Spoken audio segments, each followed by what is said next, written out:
Hello student, MST CET lecture सिरीजमध्ये आपला next chapter आहे कंट्रोल अँड कोऑर्डिनेशन. हा चॅप्टर CET साठी फार फार फार महत्त्वाचा आहे. त्यामुळे या चॅप्टरमधील सर्व पॉईंट्स हे तुम्हाला प्रॉपरली प्रिपेअर करावे लागणार आहेत. या चॅप्टरमधील कुठले पॉईंट्स हे तुम्हाला MST CET साठी असणार आहेत ते आपण या व्हिडिओमध्ये स्टडी करणार आहोत. या व्हिडिओमध्ये सगळ्यात अगोदर आपण नर्वस सिस्टीमचं क्लासिफिकेशन जे तुम्हाला टेक्स्टबुकमध्ये प्रोव्हाइड केलेलं आहे ते स्टडी करूया. Nervous system is basically are of 3 types: central nervous system CNS, peripheral nervous system PNS and autonomic nervous system that is ANS. Central nervous सिस्टममध्ये जे ऑर्गन्स येतात ते ब्रेन आणि स्पायनल कॉर्ड हे आहेत. तर PNS नर्वस सिस्टीम ही बनलेली असते नर्व्स और न्यूरॉन्स पासून की जे सेंट्रल नर्वस सिस्टीम पासून ओरिजिनेट होतात. सो डायग्रामॅटिकली जर आपल्याला हे समजायचं असेल तर suppose this is the brain and this is the spinal cord. So this is called as central nervous system. आणि यातून जे न्यूरॉन्स बाहेर पडणार आहेत, सो या न्यूरॉन्स पासून जी काही सिस्टीम बनणार आहे that is called as peripheral nervous system, की जी सेंट्रल नर्वस सिस्टीमच्या अराउंड बॉडीकडे सर्क्युलेट केली जाते. त्यानंतर third one is autonomic nervous system. यामध्ये जो हा ए आहे that is auto means self regulated ही सिस्टीम आहे and it is semi independent in functions. So आणि ही सिस्टीम त्यासोबत जे आपल्या बॉडीमध्ये इंटरनल ऑर्गन्स आहेत, जे व्हायटल ऑर्गन्स आहेत, हार्ट, लंग्स, डायजेस्टिव्ह सिस्टीम यांचे फंक्शन्स मेंटेन करण्याचं काम ANS कडे आहे. सो या सर्व सिस्टीम्स आपण या चॅप्टरमध्ये इन डिटेल डिस्कस करणार आहोत MST CETच्या अँगलने. सो यानंतर जो नेक्स्ट पॉईंट आहे that is meninges. Meninges are nothing but the coverings around brain and spinal cord, mainly CNS. So brain आणि spinal cord यांच्या बाजूला जे प्रोटेक्टिव्ह कव्हरिंग्स असतात ॲज वेल जे न्यूट्रिशन सुद्धा प्रोव्हाइड करतात असे जे कव्हरिंग्स असतात त्यांना आपण meninges असं म्हणतो. So brain and spinal cords are surrounded by meninges are of 3 type that is dura matter, arachnoid matter and pia matter. The outermost is called as dura while the middle one is arachnoid and the innermost is called as pia matter. This inner meninge is exactly adjacent to that of brain that is cerebrum while this outer one is connected to the cranium. So यानंतर ही जी dura matter असते ही tough असते, thick असते आणि ती fibrous in nature असते ज्यामध्ये खूप सारे फायबर्स असतात. तर arachnoid he vascular in nature असते आणि तिचा अपीअरन्स हा स्पायडर वेब सारखा असतो. त्यानंतर जी पिया मॅटर आहे it is also highly vascular in nature because rich supply of blood capillaries are present in pia matter. त्यानंतर यांचे फंक्शन स्टडी करूया. Dura matter is actually protective in function. Why? Because it is outer and it is tough, that's why it gives protection to the inner parts of the meninges or brain. Then next one is the arachnoid matter. It is protective as well as nutritious in function. It performs both the functions. Then the innermost that is pia matter is specifically nutritive in function because due to the vascular nature of pia matter rich supply of blood capillaries is there which gives nutrition to the inner tissues of brain. यामध्ये खूप सारे vessels आहेत त्यामुळे त्या vessels जे काही nutrition carry करतात ते सर्व न्यूट्रिशन त्या ठिकाणी ब्रेनमध्ये जात असतं, ब्रेनच्या टिश्यूजला प्रोव्हाइड केलं जात असतं. त्यामुळे पिया मॅटर हा हायली व्हॅस्क्युलर आहे, त्यामुळेच त्याचं मेन जे फंक्शन आहे ते न्यूट्रिशनचं आहे. तर arachnoid मॅटर हा मिडलला असल्यामुळे तो न्यूट्रिशन सुद्धा प्रोव्हाइड करतो आणि प्रोटेक्शन सुद्धा काम करत असतो. तर ड्युरा मॅटर हा आउटर मोस्ट आहे, टफ आहे, थिक आहे, त्यामुळे त्याचं मेन जे फंक्शन आहे दॅट इज प्रोटेक्शन. त्यानंतर ड्युरा आणि arachnoid हे दोघांच्या मध्ये स्पेस असते, त्या स्पेसला आपण सब ड्युरल स्पेस असं म्हणत असतो.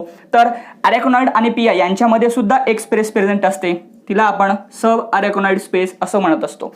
या स्पेसमध्ये फ्लुइड असतं.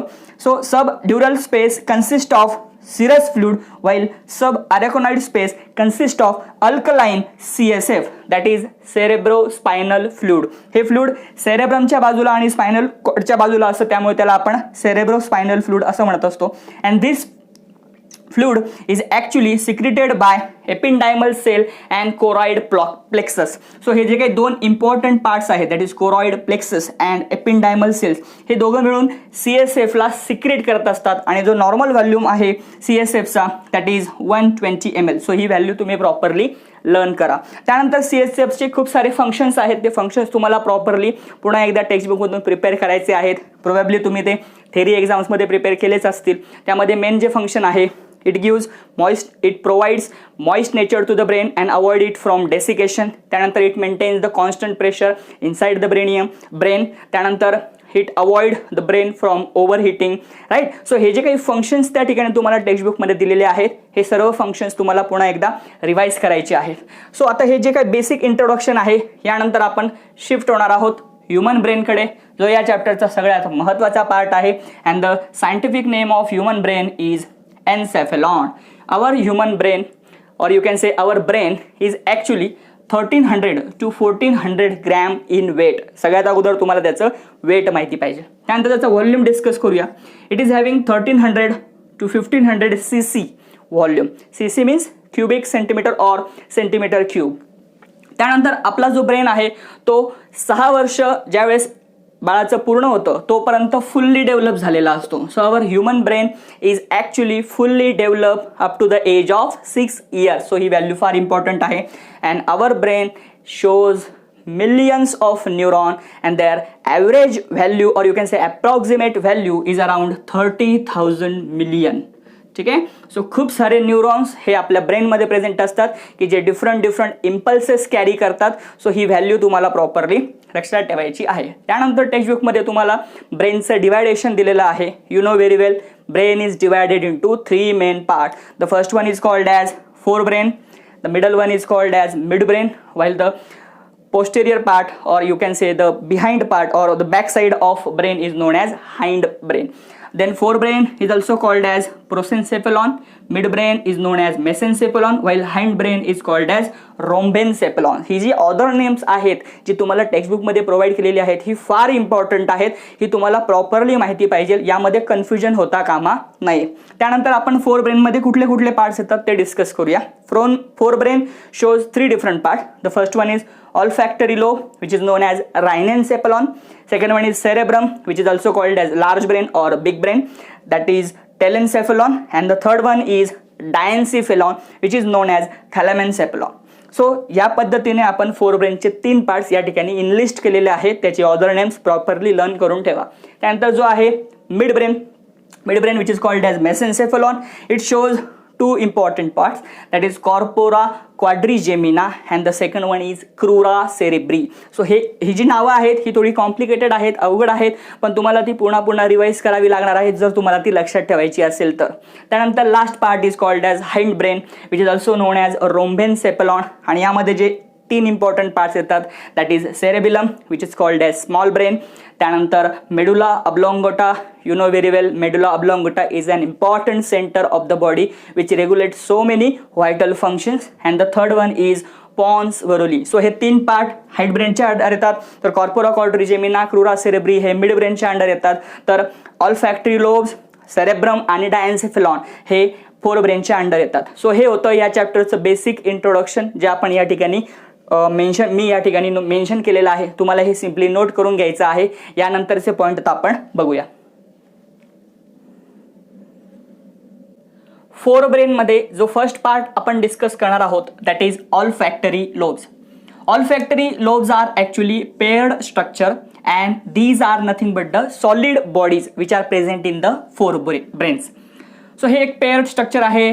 पेयर्ड मीन्स 2 असतील ते स्ट्रक्चर्स. त्यानंतर सॉलिड बॉडीज आहे. ठीक आहे. सो यामध्ये जे पार्ट्स प्रेझेंट असतात these are olfactory bulb and olfactory tract. Both these part together makes olfactory lobe, and the main function of olfactory lobe is sensation of smell. जो काही आपण स्मेल घेत असतो तो स्मेल आयडेंटिफाय करण्यामध्ये जो ब्रेनचा पार्ट रिस्पॉन्सिबल आहे दॅट इज ऑल्फॅक्टरी लोब्स. फक्त आपल्यामध्ये प्रॉब्लेम काय आहे ना की ऑल्फॅक्टरी लोबचा जो काही एरिया असतो तो फार स्मॉल असतो.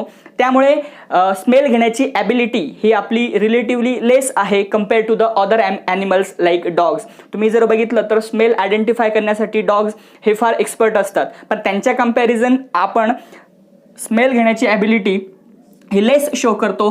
The basic reason is that the small size of olfactory lobe. Right. त्यानंतर जो नेक्स्ट पार्ट आहे that is cerebrum. Cerebrum is also called as large brain and it occupies 80 to 85% of the total brain. So cerebrum जवळपास total ब्रेनच्या 80 to 85% portion as well as weight occupy करतो. त्यानंतर cerebrum is actually divided into 2 cerebral hemisphere. एक पूर्ण सेरेब्रमचे 2 cerebral hemisphere हे form होतात आणि ते फॉर्म करण्यासाठी 2 सेरेब्रल हेमिस्फियरच्या मध्ये मेडियन लॉन्जिट्युडिनल फिशर हे स्ट्रक्चर असतं की जे सेरेब्रमचे 2 इक्वल सेरेब्रल हेमिस्फियरमध्ये डिवायडेशन करतं. त्यानंतर both these hemispheres are actually joined together by a structure which is known as corpus callosum and it is the largest commissure of the human brain. So तुम्हाला हा पॉईंट फार इम्पॉर्टंट आहे आणि तो लक्षात ठेवायचा आहे की कार्पस कॅलोझम हे असं स्ट्रक्चर आहे की जे 2 हेमिस्फियरला जॉईन करतं ॲज वेल ते ब्रेन मधलं लार्जेस्ट कमिशर आहे. त्यानंतर नेक्स्ट पॉइंट आहे lateral ventricle. The each hemisphere consists of cavity which is filled with CSF and this cavity is called as lateral ventricle. प्रत्येक हेमिस्फियर मध्ये एक कॅव्हिटी असते की ज्यामध्ये CSF फिल केलेलं असतं, दॅट इज सेरेब्रोस्पायनल फ्लुइड. तर त्या कॅव्हिटीला आपण लॅटरल व्हेंट्रिकल असं म्हणतो. तर ह्या लॅटरल व्हेंट्रिकलचा जो रूफ असतो दॅट इज अप्पर पार्ट असतो त्या रूफला आपण पॅलियम असं म्हणत असतो. सो हे जे काही ब्रेनमध्ये तुम्हाला इम्पॉर्टंट पॉईंट्स दिलेले आहेत हे तुमच्यासाठी फार महत्त्वाचे असणार आहेत. तुम्हाला हे प्रॉपरली लक्षात ठेवायचे आहे. यावरती तुम्ही डेफिनेटली या चॅप्टरमधून क्वेश्चन एक्सपेक्ट करू शकता. यानंतर cerebrum shows 2 surfaces, outer and inner. The outer surface is called as cerebral cortex while the inner surface is called as cerebral medulla.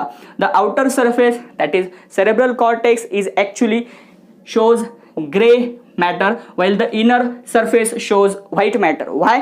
Because it appears gray because it shows large collection of cytons. यामध्ये खूप सारे सायटॉन्स हे externally outer surface वरती present असतात, त्यामुळे it appears like a gray while the inner surface that is cerebral medulla it is white in nature. Why? Because it contains large collections of axons. ज्या ठिकाणी axons असतात तो portion white दिसतो, तर ज्या ठिकाणी सायटॉन्स असतो तो पोर्शन ग्रे मॅटर पासून बनलेला असतो. त्यानंतर cerebral cortex shows so many folding or you can say so many elevations and depressions. So gyri are nothing but the elevations while sulci are nothing but the depressions. So अशा पद्धतीने elevations आणि depressions हे cerebral cortex show करतो, ज्याला आपण गायरी आणि सल्की असं म्हणत असतो. and this is having relation with the human intelligence. आपण जे काही आपण इंटेलिजन्स शो करतो सो तो शो करण्यामध्ये गायरी आणि सल्का यांचा रोल असतो असं समजलं जातं. Higher the number of gyri and sulci higher will be the human being intelligent. So human intelligence यांचा संबंध आहे. त्यानंतर बेसल न्यूक्लिया काय असतं ते स्टडी करूया. The masses of grey matter which are located in the white matter are called as basal nuclei. So जे काही ग्रे मॅटर आहे जे व्हाईट मॅटर मध्ये लोकेट केलेले असतात त्यांना आपण बेसल न्यूक्लिया असं म्हणतो. यानंतर जो नेक्स्ट पॉइंट आहे that is corpora striata. What is corpora striata? These are the ventrolateral walls of cerebrum. cerebrumच्या ज्या काही ventrolateral walls असतात त्यांना आपण corpora striata असं म्हणतो. यानंतर जो इम्पॉर्टंट पॉइंट आहे की ह्युमन ब्रेन मध्ये की that is cerebrum is actually divided into 4 lobes. Frontal lobe, parietal lobe, temporal lobe and occipital lobes. आता हे जे काही 4ही लोब्स आहेत हे कशामुळे फॉर्म झालेले आहेत? So the main reason is sulcus or you can say sulci. So the sulci there are actually 3 sulci in the cerebrum which divide cerebrum into 4 lobes. त्या सल्काय या ठिकाणी आपण आता डिस्कस करणार आहोत. सो इथे मी एक ब्रेन सेरेब्रम सारखं स्ट्रक्चर ड्रॉ केलेलं आहे आणि ज्यामध्ये 4 लोब्स दाखवण्याचा प्रयत्न केला आहे so that you can easily understand that. So यामध्ये F represent frontal lobe, P represent parietal lobe, L represent lateral that is it should be T, that is temporal lobe, and O represent occipital lobe. So frontal lobe, parietal lobe, occipital lobe and temporal lobe. So frontal आणि parietal या दोघांना जे separate करतं that sulcus is known as central sulcus. Then parietal आणि temporal यांना जे separate करतं त्या सल्कसला आपण लॅटरल सल्कस असं म्हणत असतो. तर परायटल आणि ऑसिपिटल या दोघांना जे सेपरेट करतं that is called as parieto occipital sulcus. Right? So how many sulcus are there? Basically 3 sulcus are there. Central sulcus in between F and P, frontal and parietal lobe. Lateral sulcus in between P and T, parietal and temporal lobe. and the parieto-occipital sulcus, the name itself represent P&O, that is parietal and occipital lobes. And how many lobes are there? 4 lobes, frontal, parietal, temporal and occipital. So हे सर्व points तुमच्यासाठी फार महत्त्वाचे असणार आहेत. हे तुम्ही properly prepare करा, कारण की यावरती तुम्ही डेफिनेटली एक्झाममध्ये क्वेश्चन एक्सपेक्ट करू शकता. हे तुम्ही नोट करून घ्या. यानंतर ब्रेनमध्ये जे डिफरंट एरियाज आहेत ते आपण स्टडी करणार आहोत. Our next point is different areas of cerebrum. यामध्ये जो फर्स्ट एरिया आपण डिस्कस करणार आहोत that is general motor area and it is located in the pre central gyrus of frontal lobe. Frontal lobe मध्ये हा area असणार आहे आणि सेंट्रल गायरी जी आपण आता पण डिस्कस केली त्याच्या अगोदर हा पार्ट असणार आहे. So it is basically involved in controlling the voluntary activities which are performed by us. You know very well what is voluntary. Voluntary means the activities which are controlled by our will. ज्या activity आपण control करू शकतो अशा ऍक्टिव्हिटीजला आपण voluntary activities म्हणतो. या सर्व activities control करण्यासाठी आपल्या फ्रंटल लोबमध्ये जनरल मोटार एरिया प्रेझेंट असतो. त्यानंतर सेकंड एरिया डिस्कस करूया that is association area and this area is located in the frontal lobe. This area is related with our intelligence, memory and judgment. So जे काही main functions association area perform करतो त्यामध्ये आपला intelligence आहे, त्यानंतर memory जे काही आपण बघत असतो शिकत असतो ते आपण साठवत असतो. सो हा जो काही पार्ट आहे that is called as memory and the judgement. काही इम्पॉर्टंट डिसिजन्स जे आपण घेत असतो हे सर्व कंट्रोल करण्यासाठी असोसिएशन एरिया फ्रंटल लोबमध्ये प्रेझेंट असतो. यानंतर जो नेक्स्ट एरिया आहे that is motor speech area which is also called as Broca's area. So हे अदर नेम फार इम्पॉर्टंट आहे की मोटार स्पीच एरियालाच ब्रोकाज एरिया असं म्हणतात. And this area is actually responsible for conversion of our thoughts in to the speech. जे काही आपण विचार करत असतो ते आपल्या बोलण्यामध्ये कन्व्हर्ट करण्यासाठी ब्रोकाज एरिया इज रिस्पॉन्सिबल. त्यानंतर it is associated with the movement or you can say it controls the movement of tongue, lips and vocal cord. बोलण्याच्या प्रोसेसमध्ये जे ऑर्गन्स रिस्पॉन्सिबल आहेत बघा, टंग, लिप्स आणि व्होकल कॉर्ड या सर्वांची जी ॲक्टिव्हिटी आहे ती कंट्रोल करण्याचं काम Broca's area that is motor speech area करत असतो. त्यानंतर जो नेक्स्ट एरिया आहे that is general sensory area. It is located in the post central gyrus of parietal lobe. पहिल्या पार्टमध्ये आपण काय बघितलं होतं, प्री सेंट्रल गायरस, सेंट्रल गायरसच्या अगोदर. इथे आहे सेंट्रल गायरसच्या नंतर. हा अगोदर आहे त्यामुळे फ्रंटल लोबमध्ये येणार, हा नंतर आहे त्यामुळे हा परायटल लोबमध्ये लोकेटेड असणार आहे. This area is basically related with the controlling different functions like temperature, touch, pain, pressure and the last one is speech. So ह्या ॲक्टिव्हिटीज हा एरिया कंट्रोल करत असतो. यानंतर जो नेक्स्ट एरिया आहे that is sensory speech area which is also called as Wernicke's area. So जसं याला Broca's area म्हणतात तसं याला वर्निक्स एरिया असं म्हणतात. हे दोघं एरिया तुम्ही प्रॉपरली लर्न करून ठेवा, हे जास्त इम्पॉर्टंट आहेत. ठीक आहे. ह्या एरिया जो काही कंट्रोल करतो इम्पॉर्टंट फंक्शन्स, ते फंक्शन्स आहेत टेस्ट, त्यानंतर hearing and smell. So to identify taste, while to identify the sound, and the last one identification of smell. All these activities are controlled by sensory speech area and it is located in the temporal lobe. साइडच्या lobe मध्ये हा area present असतो. and the last one is occipital lobe. The name itself indicate it is present in the occipital part of cerebrum. It is sensory visual area which is responsible for vision, while it consists of association visual area which is responsible for perception, analysis and storage of information which is received through sight. बरोबर ना. आपण जी काही information बघतो ती information, तिचं perception, त्यानंतर तिचं analysis आणि ती इन्फॉर्मेशन स्टोअर करण्यासाठी आपल्याला असोसिएशन व्हिज्युअल एरिया लागत असतो.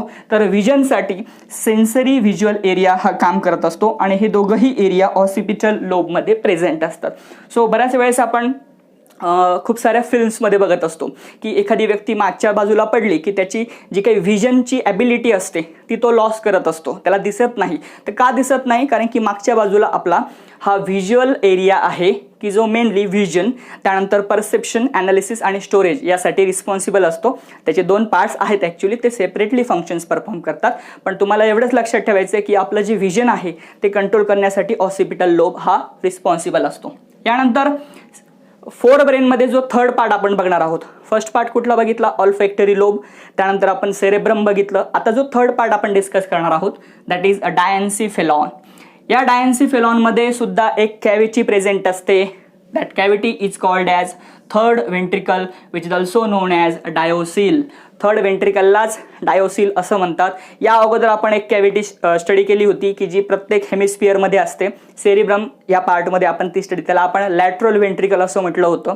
सो त्यानंतर हे आहे थर्ड वेंट्रिकल. लॅटरल वेंट्रिकल आणि थर्ड वेंट्रिकल या दोघांना कम्युनिकेट करण्यासाठी एक ओपनिंग डायन्सिफेलॉनमध्ये प्रेझेंट असते. त्या ओपनिंगला आपण फोरामेन ऑफ मोनरो असं म्हणतो. What is the function of foramen of Monro? This foramen of Monro actually communicates lateral ventricle to that of third ventricle. या दोघांना कम्युनिकेट करण्याचं काम फोरामेन ऑफ मोनरो करत असतो. फार इम्पॉर्टंट आहे, प्रॉपरली लर्न करून ठेवा. त्यानंतर डायन्सिफेलॉनमध्ये आपण 3 पार्ट स्टडी करणार आहोत. सपोज हे स्ट्रक्चर सपोज डायन्सिफेलॉन असेल तर हा त्याचा रूफ आहे विच इज कॉल्ड ॲज एपिथॅलॅमस. ही त्याची लॅटरल वॉल आहे ज्याला आपण थॅलमी असं म्हणतो, आणि हे त्याचं बेस आहे ज्याला आपण हायपोथॅलॅमस असं म्हणतो. सो एपिथॅलॅमस, त्यानंतर थॅलमी आणि हायपोथॅलॅमस असे 3 पार्ट आपण डायन्सिफेलॉनमध्ये स्टडी करणार आहोत. सो या ठिकाणी मी 2 पार्ट मेन्शन केलेले आहेत. नंतरचा पार्ट आपण पुढच्या सेक्शनमध्ये बघणारच आहोत. सगळ्यात अगोदर एपिथॅलॅमस स्टडी करूया. So the roof of diencephalon is known as epithalamus. Epi means above. Now this epithalamus in the upward direction shows a projection or a structure that is known as pineal body, and this pineal body along with epithelium performs endocrine function.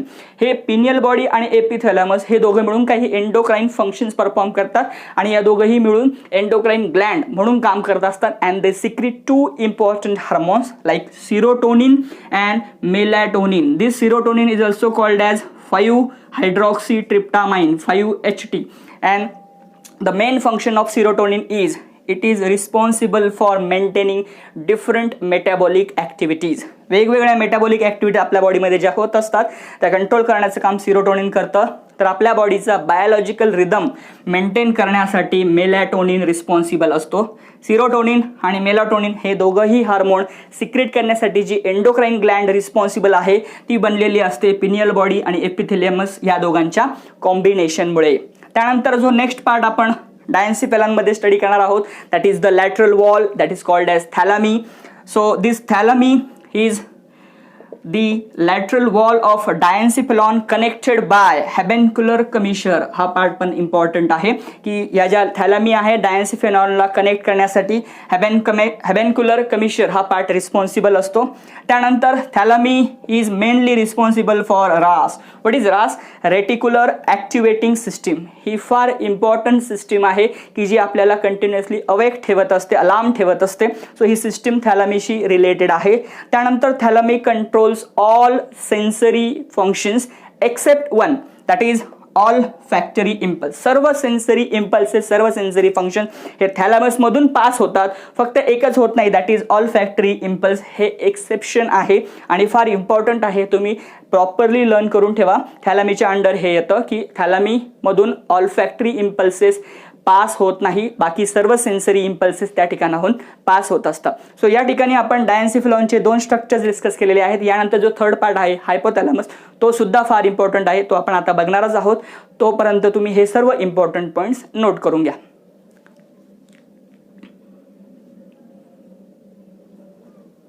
The third part of diencephalon is known as hypothalamus, which is the floor of diencephalon. Diencephalon चे parts आपण पुन्हा एकदा revise करूया.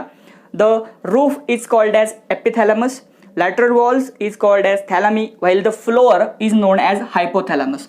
Hypothalamus is the coordinator between nervous and endocrine system. त्यानंतर हायपोथॅलॅमसचा जो काही anterior aspect आहे किंवा जो अँटेरियर पार्ट आहे त्या ठिकाणी आपल्या ज्या 2 ऑप्टिक नर्व्स आहेत त्या एकमेकांना क्रॉस होतात आणि त्या पार्टला आपण ऑप्टिक चायस्मा असं म्हणतो. चायस्मा हा वर्ड क्रॉसिंग रिप्रेझेंट करतो. त्यानंतर हायपोथॅलॅमसचे जे फंक्शन आहे that it secretes some stimulating and inhibiting factor. These factors actually controls the secretion as well as inhibition of different pituitary hormones. जो पिट्युटरी ग्लँड जे हॉर्मोन्स प्रोड्यूस करते त्यांचं सिक्रेशन आयदर इन्क्रीज करायचं असेल किंवा डिक्रीज करायचं असेल त्यासाठी लागणारे फॅक्टर्स हे स्टिम्युलेटिंग आणि इनिबिटिंग फॅक्टर्स ज्यांना आपण म्हणतो हे सिक्रेट करण्याचं काम हायपोथॅलॅमस करतो. हायपोथॅलॅमस हा लास्ट पार्ट होता फोर ब्रेनचा. यानंतर आपण मिड ब्रेन बद्दल डिस्कस करणार आहोत. Mid brain is located in between diencephalon and pons varolii. Diencephalon is the part of fore brain while pons varolii is the part of hind brain. त्यानंतर mid brain मध्ये एक structure present आहे that is called as iter and this iter actually communicates third ventricle to that of fourth ventricle. आपण या अगोदर 3 ventricles already बघितले आहेत. Lateral ventricle, third ventricle and last one is fourth ventricle. Lateral आणि third या दोघांना connect करण्यासाठी foramen of मोनोरो असतो, तर थर्ड आणि फोर्थ या दोघांना कनेक्ट करण्यासाठी ईटर हा पार्ट असतो जो मिड ब्रेनमध्ये प्रेझेंट आहे. मिड ब्रेनमध्ये जो फर्स्ट पार्ट आपण डिस्कस करणार आहोत that is corpora quadrigemina. See quadri means 4, so it consist of 2 pairs that is 4. So 2 pairs of lobes that is called as corpora quadrigemina. Out of these 2 pair, one pair is superior that is called as upper lobe, while the second pair is inferior which is called as lower lobe. This upper lobe that is superior colliculi controls and coordinate the movement of head with response to visual stimulus. Visual stimulus मिळाल्यानंतर आपल्या हेडची movement control आणि coordinate करण्याचं काम superior colliculi करतात, तर inferior colliculi controls and coordinate the movement of head in response to auditory stimulus. हे फार इम्पॉर्टंट आहे. आपण काही बघितलं त्यानंतर आपण जर हेडची मुवमेंट करत असू तर ती कंट्रोल करण्यासाठी सुपेरियर कॉलिक्युलाय असतात आणि ऐकल्यानंतर जर मुवमेंट करत असू हेडची आपण त्यासाठी इन्फेरियर कॉलिक्युलाय हे रिस्पॉन्सिबल असतात. सो हे दोघंही पार्ट कॉर्पोरा क्वाड्रिजेमिनाच्या अंडर येतात. Quadri means 4 that is 2 pairs of lobes. यानंतर जो सेकंड पार्ट मिड ब्रेनमध्ये आहे that is crura cerebri. Now this crura cerebri made up of thick band of longitudinal nerve fibers and these nerve fibers actually connect cerebrum that is a large brain, cerebellum that is small brain and spinal cord. या तिघांना connect करण्याचं काम हे fibres करतात which ultimately forms a center that is known as relay center and they also responsible for forming reticular activating system जी आत्ताच आपण discuss केली होती थॅलमी या पार्टमध्ये. So this reticular activating system is responsible for controlling the muscle tone. The next part of brain is hind brain. Hind ब्रेनमध्ये जो first part आपण डिस्कस करणार आहोत that is cerebellum which is also called as small brain and it weighs about 11% of the total weight. Total ब्रेनच्या 11% वजन हे सेरेबिलमचं असतं. सेरेबिलमचे सुद्धा सेरेब्रम सारखेच 2 हेमिस्फियर असतात आणि ते फॉर्म होण्यासाठी जो पार्ट रिस्पॉन्सिबल असतो दॅट इज मेडियन व्हर्मिस. सेरेब्रममध्ये जे काही हेमिस्फियर फॉर्म होतात त्या ठिकाणी मेडियन लॉन्जिट्युडिनल फेशियर रिस्पॉन्सिबल असतं, तर सेरेबिलममध्ये 2 हेमिस्फियर फॉर्म होण्यासाठी मेडियन व्हर्मिस हे स्ट्रक्चर रिस्पॉन्सिबल असतं. सेरेबेलममध्ये सुद्धा आउटर सेरेबिलर कॉर्टेक्स आणि इनर सेरेबिलर मेडुला हे प्रेझेंट असतात. त्यानंतर ग्रे मॅटर, व्हाईट मॅटर हे सुद्धा सिमिलरली सेरेब्रम सारखेच प्रेझेंट असतात. यामध्ये सुद्धा एलिव्हेशन्स आणि डिप्रेशन्स असतात ज्यांना आपण गायरी आणि सलकाय असं म्हणतो. सो जे पॉईंट्स तुम्ही सेरेब्रममध्ये लर्न केलेले आहेत सिमिलर पॉईंट्स तुम्हाला या ठिकाणी सुद्धा रिपीट करायचे आहेत, एक्सेप्ट काही पॉईंट्स यामध्ये ॲडिशनल आहेत जे आता आपण स्टडी करूया. Next one is arbor vitae. The branching tree process of cerebellar medulla which enters inside cerebellar cortex is known as arbor vitae. So very simple, cerebellar medulla ची जी काही tree सारखी process आहे, जी branching tree सारखी process आहे की जी सेरेबिलर कॉर्टेक्समध्ये enter करते किंवा entry घेते त्याला आपण आर्बर व्हिटी असं म्हणतो. सो हे पॉईंट्स आपण सेरेबिलमचे या ठिकाणी डिस्कस केलेले आहेत. रिमेनिंग पॉईंट्स आणि remaining parts of hind brain यानंतर आपण डिस्कस करणारच आहोत. तोपर्यंत तुम्ही हे इम्पॉर्टंट पॉईंट्स नोट करून घ्या. सेरेबिलम जे फंक्शन्स कोऑर्डिनेट करतो ते या ठिकाणी आता आपण डिस्कस करणार आहोत. Cerebellum mainly controls equilibrium, posture, balancing and orientation of the body, as well it coordinates some neuromuscular activities like walking, running, working and speaking. As well it is responsible for maintaining some voluntary muscular movements. So त्यामुळे cerebellum हा part खूप महत्त्वाचा आहे आणि जो important functions आपल्या बॉडीमध्ये perform करत असतो. त्यामुळे सेरेबिलमचे जे काही इम्पॉर्टंट फंक्शन्स या ठिकाणी मी मेन्शन केलेले आहेत ते तुम्ही प्रॉपरली प्रिपेअर करा. यानंतर जो नेक्स्ट पॉईंट आहे that is brain stem. Brain stem जे आहे ते बनलेलं असतं मिड ब्रेन, पॉन्स वरोली आणि मेडुला ऑब्लॉंगटा. सो या तिघांचं जे कॉम्बिनेशन आहे that is called as brain stem. हे बऱ्याच वेळेस एक्झाममध्ये विचारलं गेलेलं आहे, त्यामुळे तुम्ही हे प्रॉपरली प्रिपेअर करा. त्यानंतर जो नेक्स्ट पार्ट आपण हाइंड ब्रेनमध्ये स्टडी करणार आहोत दॅट इज पॉन्स वरोली.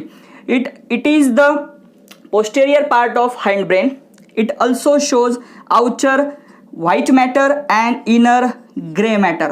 आपण बघितलं की सेरेब्रम आणि सेरेबिलम यांच्यामध्ये जो आउटर मॅटर असतो तो ग्रे असतो, तर इनर मॅटर हा व्हाईट असतो. पण पॉन्स आणि मेडुला ऑब्लॉंगटा या दोघांमध्ये जो आउटर मॅटर आहे that is white while inner matter is grey. हे अपोजिट आहे. तुम्हाला हे प्रॉपरली डिस्टिंग्विश करायचं आहे की सेरेब्रम आणि सेरेबिलम या दोघांमध्ये जे आउटर मॅटर्स आहेत ते ग्रे आहेत, तर पॉन्स आणि मेडुलामध्ये जे आउटर मॅटर आहे दॅट इज व्हाईट. हे कुठलं तरी लक्षात ठेवा, दुसरा ऑटोमॅटिकली तुम्हाला लक्षात ठेवता येणार आहे. Pons varolii is mainly responsible for controlling the important functions of two cerebellar hemisphere. या दोघंही सेरेब्युलर हेमिस्फियरचे जे फंक्शन्स असतात ते कंट्रोल करण्याचं काम पॉन्स वरोली करत असतो. त्यानंतर हाइंड ब्रेनमध्ये जो लास्ट पार्ट आपण स्टडी करणार आहोत की जो अल्टिमेटली ब्रेनचाच लास्ट पार्ट आहे that is medulla oblongata. Medulla oblongata हा पोस्टेरियर रिजन आहे ब्रेनचा आणि मेडुला ऑब्लॉंगटामधून total 8 pairs of cranial nerves ह्या अराईज होत असतात. तुम्हाला माहिती आहे टोटल 12 पेअर्स आहेत क्रॅनियल नर्व्सच्या, त्यापैकी 8 पेअर्स या पार्टमधून अराईज होतात. यानंतर मेडुला ऑब्लॉंगटा मेनली रिस्पॉन्सिबल असतो खूप सारे इम्पॉर्टंट फंक्शन्स कंट्रोल करण्यामध्ये, ज्यामध्ये heartbeats, respiration, vasomotor activities and the peristalsis activities. So these activities are mainly controlled by this medulla. Then the next activities which are actually involuntary activities like coughing, sneezing, swallowing, vomiting, yawning म्हणजे आळस देणे, हिकपिंग म्हणजे आपल्याला उचकी लागते. So या सर्व इनव्हॉलंटरी activities सुद्धा medulla ऑब्लॉंगटा control करत असतो. त्यामुळे जर मेडुला ऑब्लॉंगटाला काही इंजुरी झाली, जर मागच्या बाजूला आपल्याला काही ॲक्सिडेंट झाला आणि जर इंजुरी झाली तर सडनली हे सर्व फंक्शन्स या ठिकाणी स्टॉप होऊ शकतात की जे इम्पॉर्टंट आहे सर्वायवलसाठी. सो त्या व्यक्तीची इमिजिएटली डेथ ही त्या ठिकाणी होऊ शकते. त्यानंतर मेडुला ऑब्लॉंगटामध्ये 4th वेंट्रिकल प्रेझेंट असतं which is enclosed by pons varolii and medulla oblongata. त्यानंतर नेक्स्ट पॉईंट जो आपण डिस्कस करणार आहोत the roof of medulla is called as choroid plexus and which is responsible for the secretion of cerebrospinal fluid. Cerebrospinal fluid form करण्यासाठी 2 part important आहे, त्यापैकी एक part आहे ependymal cell which is located inside the spinal cord and the second part is choroid plexus which is the roof of medulla. So या ठिकाणी आपण ब्रेनचे जे काही इम्पॉर्टंट पार्ट्स आहेत ते सक्सेसफुली कव्हर केलेले आहेत. होप सो तुम्हाला ते सर्व समजले असतील. बोर्डवरती मेन्शन केलेले सर्व पॉईंट्स तुम्ही नोट करून घ्या. यानंतरचा जो नेक्स्ट पॉईंट आहे that is transverse section of spinal cord and its detailed anatomy ही आपण नेक्स्ट पार्टमध्ये डिस्कस करणार आहोत आणि त्या पार्टमध्ये आपण कुठले पॉईंट्स तुम्हाला MST CET साठी इम्पॉर्टंट असणार आहेत हे सुद्धा डिस्कस करणार आहोत. सो तुम्ही बोर्डवर मेन्शन केलेले हे पॉईंट्स नोट करून घ्या.